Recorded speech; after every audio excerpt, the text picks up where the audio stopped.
Salve pessoal, tudo bem? Davi Vega com vocês novamente.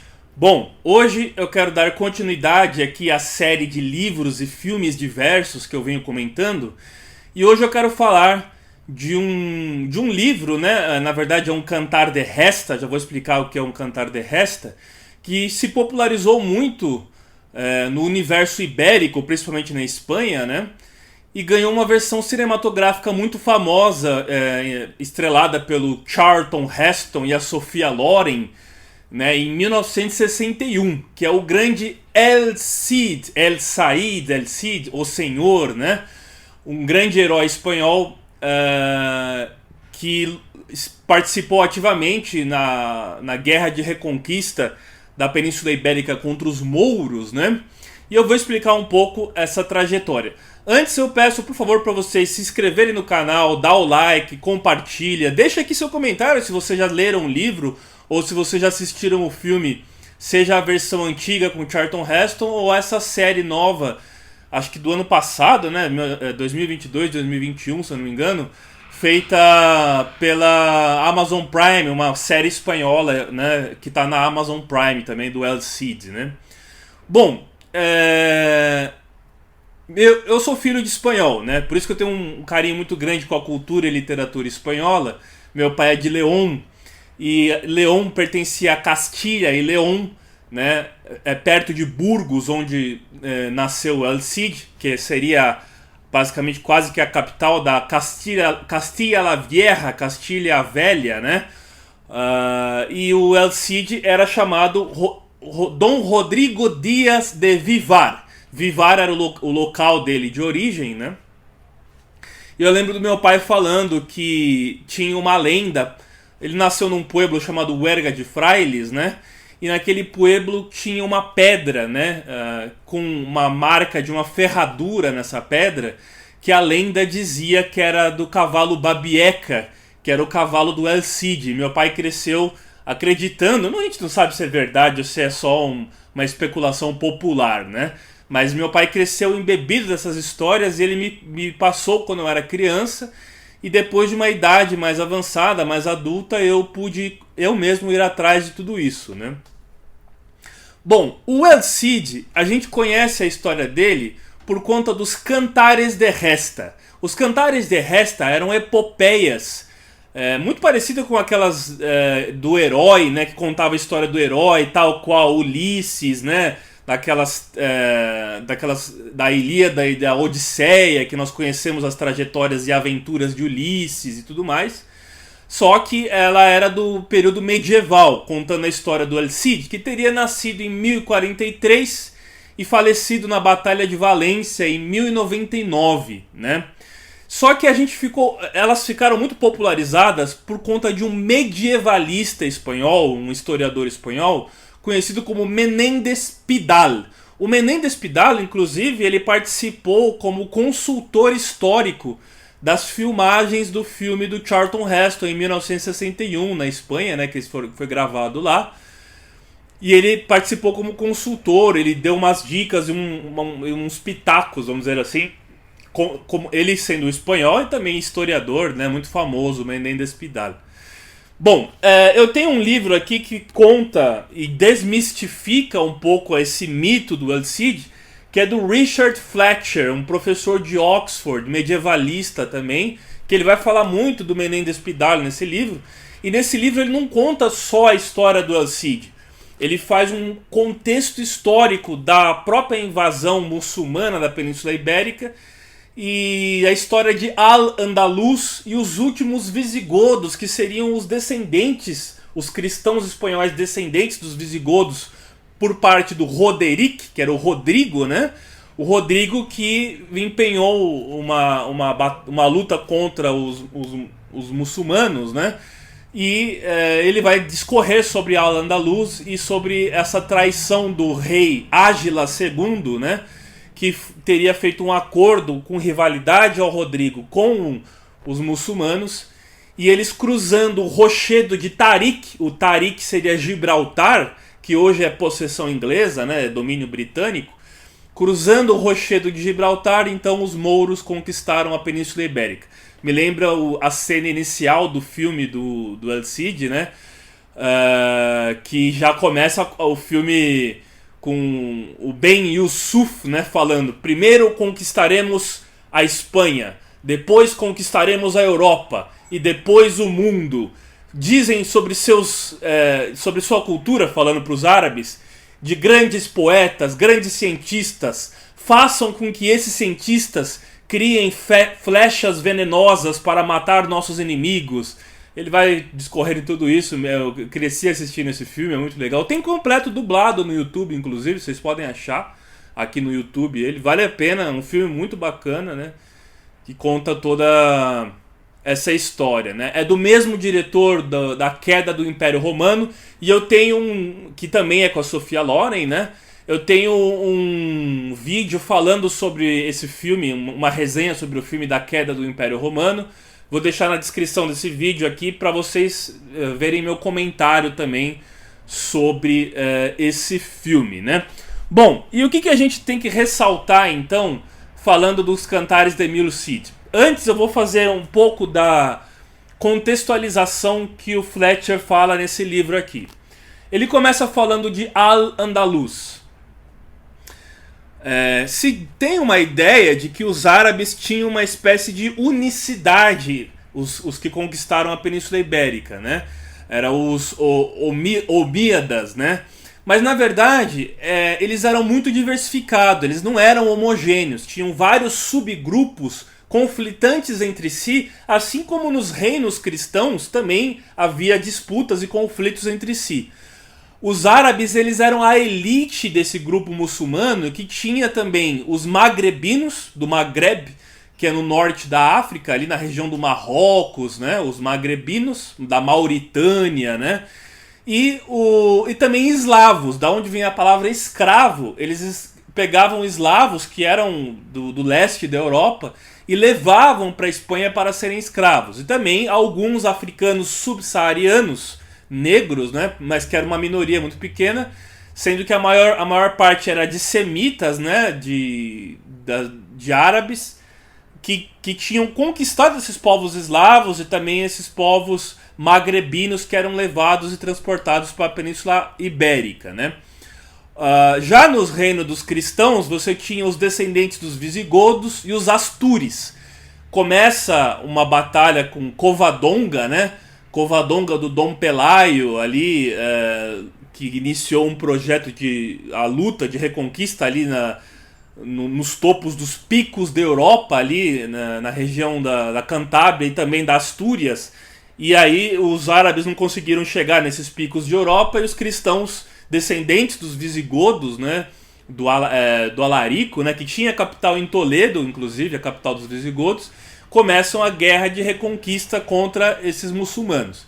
E no grupo dos muçulmanos teve uma figura muito famosa que era o Mansur, Al-Mansur.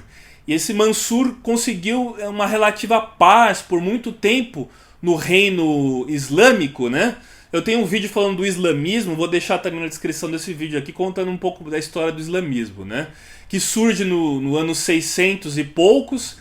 E já no ano 711, mais ou menos, já começa a conquista da Península Ibérica. Eles sofrem uma derrota em Poitiers por conta do exército do Charlemagne, né, do Carlos Martel também. Né, o Carlos Martel derrota em Poitiers os muçulmanos na França, e então eles ficam mais relegados a viverem e coabitarem com outras religiões como os hebreus, os judeus, e os cristãos na Espanha, na Península Ibérica, tanto Portugal quanto Espanha, né?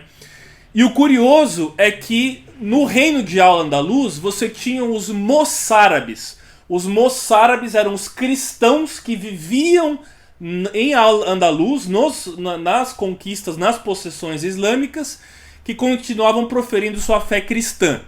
Então, por um tempo, e Toledo, que eu estive lá em 2019, pode mostrar isso, era uma capital, né? Toledo é uma cidade onde as três religiões viveram numa relativa paz até as guerras mais fortes de reconquista e coabitavam. Então lá você tem mesquita, você tem sinagoga e igrejas católicas cristãs, né?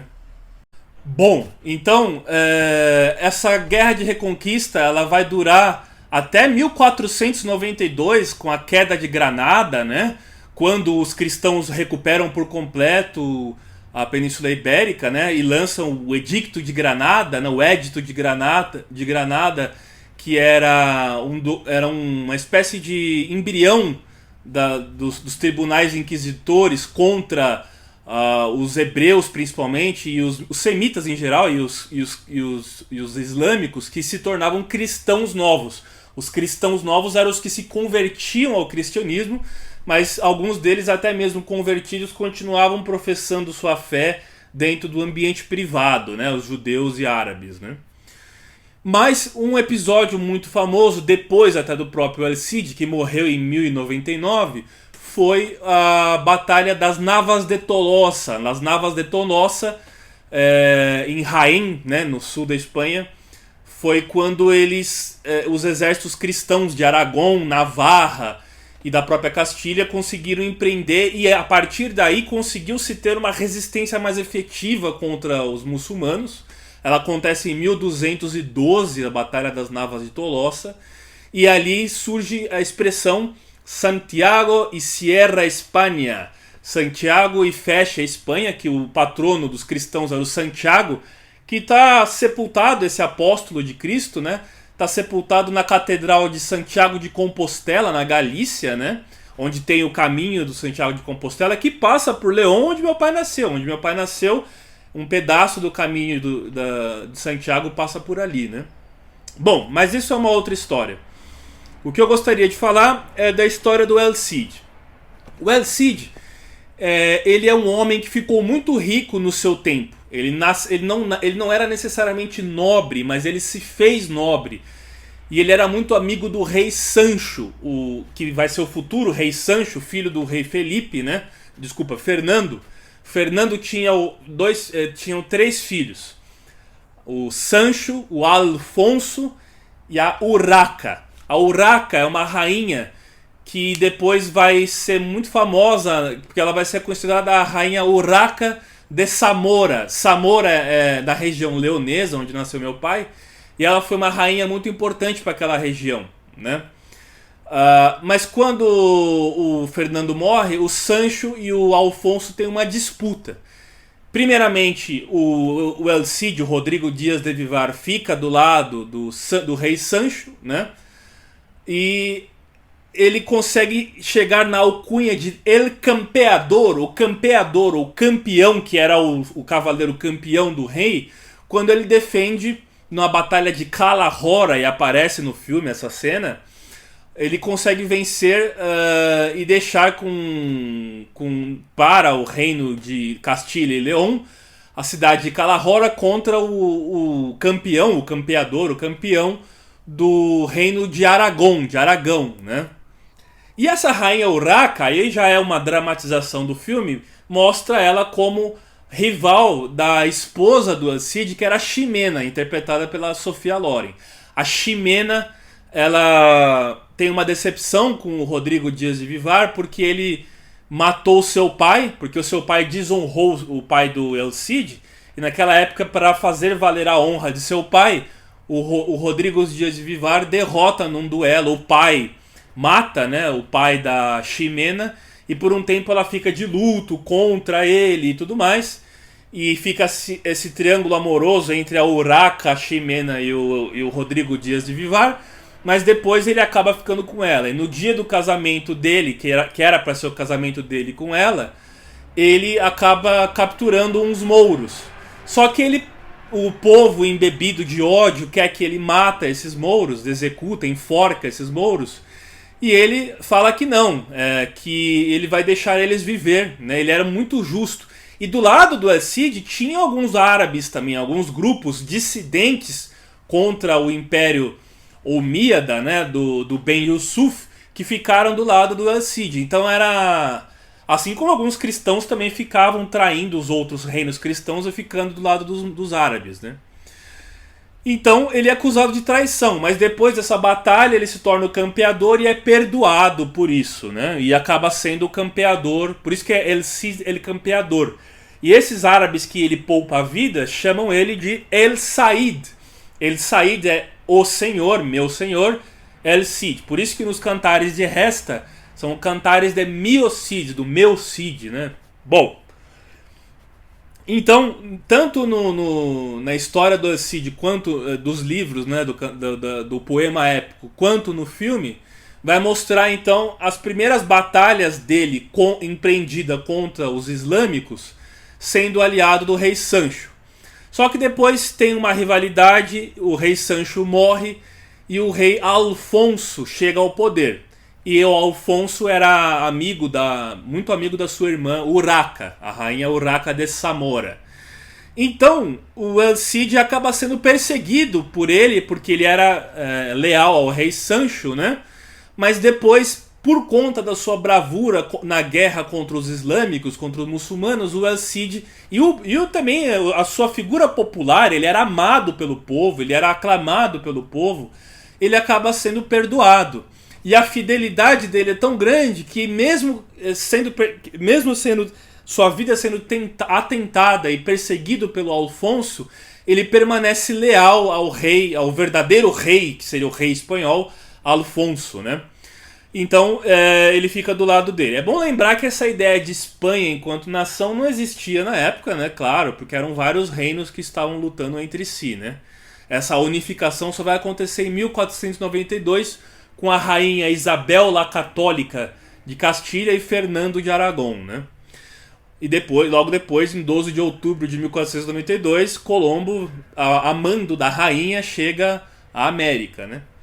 Bom, então o El Cid acaba ganhando muita fama, acaba sendo respeitado até pelos seus inimigos, e o Ben Yusuf tenta uma grande investida final contra a cidade, uma fortaleza em Valência, que estava na mão dos muçulmanos, né? E o El Cid é ser considerado, ganha o condado de Valência para ele praticamente, mas ele rejeita ser o governador da região, falando que o verdadeiro rei é o Alfonso, né? Então, já vou falando que contém spoilers do filme aqui. Então, na batalha final, ele é ferido, né, com uma flecha pelo exército do Ben Yusuf, e no seu leito de morte ele fala que ele quer voltar à batalha, que ele não quer perder a batalha, nem nada disso. Seus filhos ficam num convento, né? Os filhos dele com a Ximena ficam num convento. E a Ximena então faz a sua última vontade depois que ele morre, colocando seu corpo desfalecido, seu corpo morto, né, moribundo, no seu cavalo Babieca e lança ele, né, morto, em pé, empunhando a sua espada, que era conhecida como Tizona. Meu pai falou que viu essa Tizona, a espada dele, na Catedral de Burgos, lá em Burgos, na Espanha. A catedral tá a espada dele lá. E então ele vai lá e todos pensam que ele é imortal, que ele tinha morrido, mas que ele ressuscitou. Então ele ganha a alcunha de O Imortal, El Cid Campeador, o guerreiro que nunca morre. Engraçado que o Franco depois vai ganhar o título de Baraka, né, pelos árabes, pelos muçulmanos marroquinos, na guerra do Rif contra o Mohammed Abd el-Krim. Ele ganha a alcunha de Baraka, que também é uma expressão para aquele que nunca morre, que é imortal, né? E o El Cid, ele seria então o imortal por conta dessa façanha, né? No filme de 1961, né, o Ben Yusuf é interpretado pelo Herbert Lom, foi um grande ator daquela época. Ele fez filmes até os anos 80, mais ou menos. Acho que até participou das Minas do Rei Salomão, né? E o Herbert Lom é o Ben Yusuf, o Charlton Heston o El Cid, o Rodrigo Dias, né? E a Ximena é a Sophia Loren, né?